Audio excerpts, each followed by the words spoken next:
Si algo suele gustar a la gente cuando estudia lengua, es conocer el origen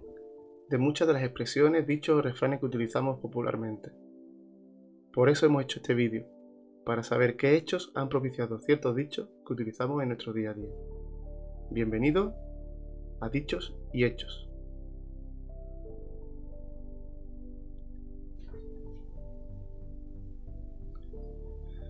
Seguro que alguna vez habrás mandado a alguien a hacer puñetas, o por lo menos te habrá entrado ganas. Esta expresión que utilizamos cuando nos tienen hartos o cuando nuestra paciencia ha llegado a un límite no tiene una fecha exacta de origen, pero sí alguna que otra teoría. Como bien sabemos, las puñetas son esos adornos que vemos propios de las mangas de las togas de los jueces, por ejemplo, por lo cual es algo muy costoso y muy laborioso de hacer. La primera de esas teorías apuntan a que cuando muy antiguamente se mandaba a alguien a hacer puñetas, era en referencia a que se le mandaba a los monasterios donde los monjes o algún convento donde las monjas solían hacer esta maravilla con hilo, y era un lugar apartado, es decir, estabas mandando a esa persona bastante lejos y a hacer algo que iba a tardar mucho tiempo en hacer, es decir, que te iba a dejar tranquilo por bastante tiempo. La otra teoría, que está más contrastada, hace referencia a cárceles de mujeres como la de la Galera en Madrid, donde eran las propias presas quienes elaboraban estas puñetas para las togas de los jueces. De ahí que si te mandaban a hacer puñetas te mandaran a prisión, es decir, un lugar donde te iban a dejar bastante tranquilo, ya que esa persona no iba a entrar para 2 días, se iba a quedar un tiempo, iba a estar haciendo algo laborioso, por lo cual te iba a dejar bastante tranquilo después de tenerte un poquito alto como para tener que decir semejante expresión. Sabemos que hacer puñetas es una expresión española que no se usa en otros países, ya que incluso en los países que se utilizan, como Portugal, tienen un significado totalmente diferente, ya que hacer puñetas en Portugal se refiere a masturbarse, es decir, tiene un significado completamente distinto, como veis. De esta expresión de mandar a alguien a hacer puñetas ha ido derivando la expresión hacer la puñeta. Hacer la puñeta a alguien es castigar a alguien, a lo mejor incluso inmerecidamente, o por lo menos darle una cierta pelma, ¿no? Un poquito de hacer la vida imposible. Esto viene de cuando el Código Penal no estaba tan trabajado, o los jueces no tenían tanta preparación como ahora, y por digamos, la misma acción a alguien le caía una pena mucho menor y a otro una condena muchísimo mayor. Entonces digamos que se decía que le habían hecho la puñeta, es decir, que el juez la había castigado muy severamente. De ahí que hacer la puñeta tenga todavía esa reminiscencia de esa época en la que los jueces no aplicaban la justicia con un código penal, civil, etcétera, como hoy en día, o al menos no con tanta formación, e incluso a lo mejor con muchísimo más trabajo que el que tienen ahora, y tenían que hacer juicios sumamente rápido.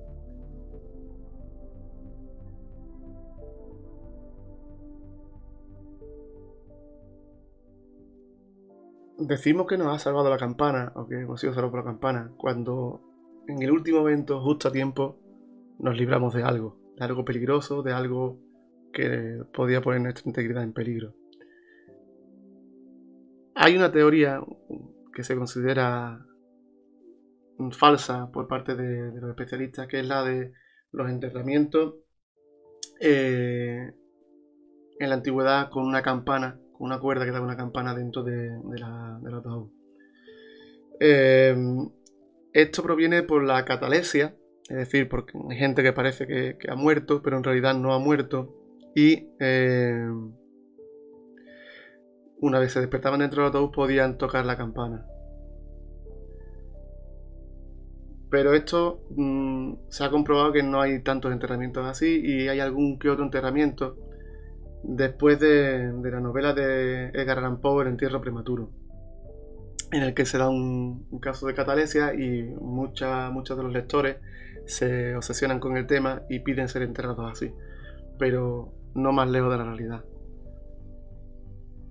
el origen real viene del boxeo.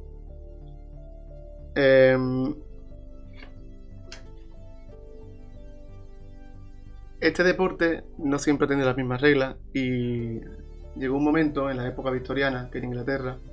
se establecieron una serie de normas como la de los asaltos. Es decir, que una campana avisaba de cuándo terminaba un asalto. Como se empezó a dar que algunos púgiles se libraban de perder el combate justo a tiempo gracias a la campana y luego remontaban, se empezó a decir eso de que te había salvado la campana. De ahí que la campana no tenga nada que ver con nada funerario, que esto lo más que suscitó fue la aparición de los velatorios, algo más largo para evitar los enterramientos con catalepsia, y el origen de esta expresión fuera pugilístico, es decir, del boxeo. Se originó en el siglo XIX y de Inglaterra y sus colonias se extendió al mundo entero. De ahí que haya habido incluso hasta series de televisión con el título de Salvado por la campana, pero que nada tiene que ver con los hechos que aquí narramos.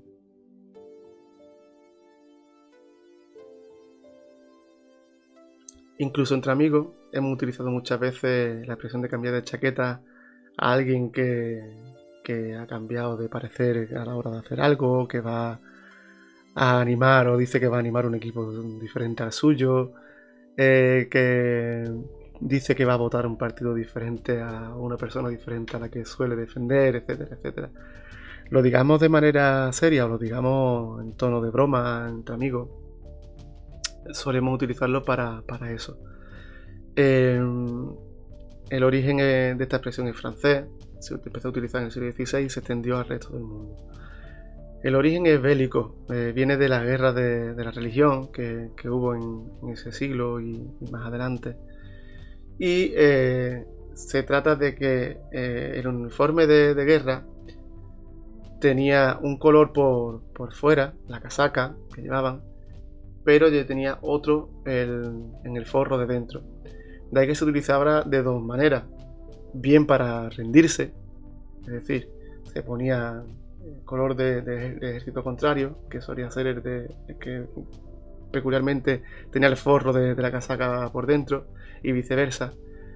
o bien para hacer trampas y cambiarse de bando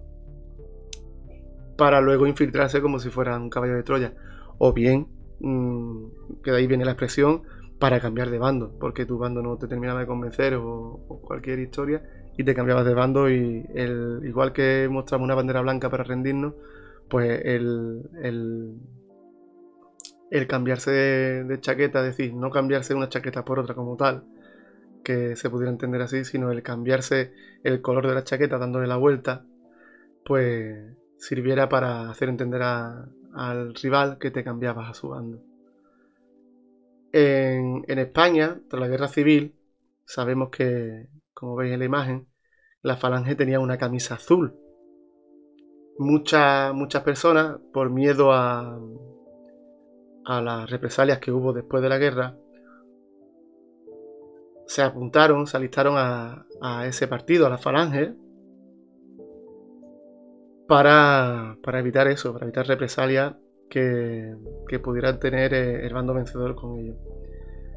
La camisa, como vemos, de la falange era de color azul, azul marino, azul oscuro,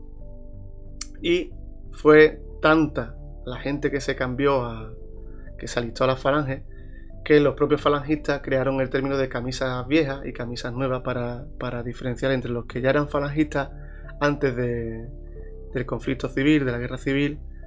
y los que se alistaron después. Como veis, hoy en día esto de cambiar de chaqueta, cambiar de camisa, cambiar de camiseta se ha llevado a todos los terrenos, pero donde verdaderamente se vive en el terreno de los deportes, ya que como decía Jorge Vardano, el fútbol es lo más importante de las cosas menos importantes que tenemos y trasciende tanto que solemos expresar mucho este cambiar de chaqueta o este chaquetero cuando animamos a un equipo diferente o cuando queremos cambiar de equipo, sobre todo cuando somos más niños.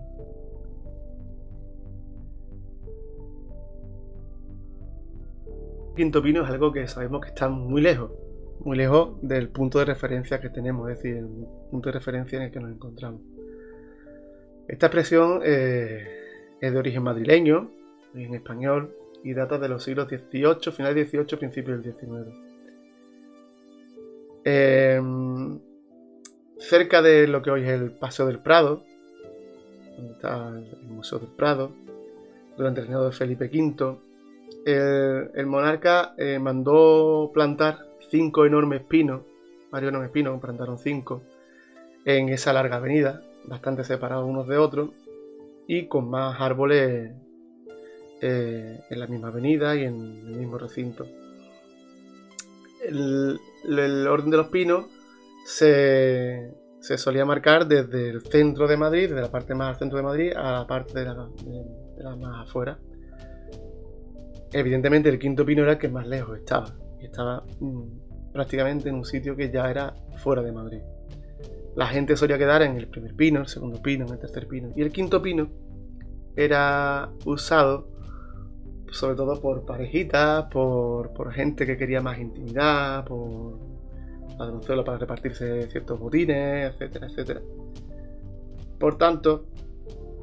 cuando se mandaba a alguien al quinto pino, siempre se le ha mandado a un lugar lejano. Y es algo que de Madrid, de la zona de Madrid, se siguió usando para más lugares y se extendió al resto de España. De ahí que el quinto pino, y ya se le ha ido añadiendo las palabras, el quinto tal, el quinto cual, algunas malsonantes incluso, sea una expresión que sigamos utilizando hoy en día. Evidentemente las referencias han cambiado, el Paseo del Prado ha cambiado mucho, y hoy en día el quinto pino, el lugar donde esté el quinto pino, va a depender de lo perezoso que sea cada persona. Evidentemente, para una persona que le guste más andar, que sea más activa, el quinto pino va a estar más lejos que para una persona que sea muy vaga y que le cueste mucho moverse, que el quinto pino pues estará bastante más cerca para las otras personas.